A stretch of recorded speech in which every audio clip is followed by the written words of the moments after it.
అన్నిటికంటే ముఖ్యముగా నీ హృదయమును భద్రముగా కాపాడుకొనుము. సామెతలు 4వ అధ్యాయము 23వ వచనము. శరీరము కన్నా హృదయము మిన్న. ఈ శరీరము ద్వారా మానవునికి పతనము వచ్చును.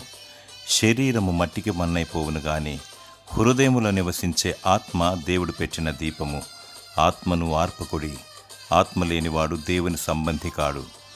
ఆత్మ ఆరిపోవాలన్నా, అది వెలుగుతూ ఉండాలన్నా నీ హృదయ వాంఛ ప్రభావం మీద ఆధారపడి ఉంటుంది. దురాశ, స్వార్థము, స్వలాభము, కామము, అహము ఇవన్నీ హృదయంలోంచే పుడతాయి. హృదయము అన్నిటికంటే మోసకరమైనది. ప్రార్థన చేయాలన్నా, పాపము చేయాలన్నా హృదయపూర్వకముగా చేస్తారు.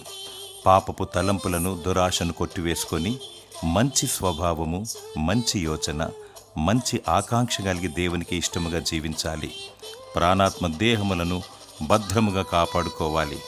పరలోకాన్ని పొందుకోవాలి. నీ ఆత్మ నశించిపోకుండా నీ హృదయాన్ని దేవుడు భద్రపరచునుగాక. ఆమేన్.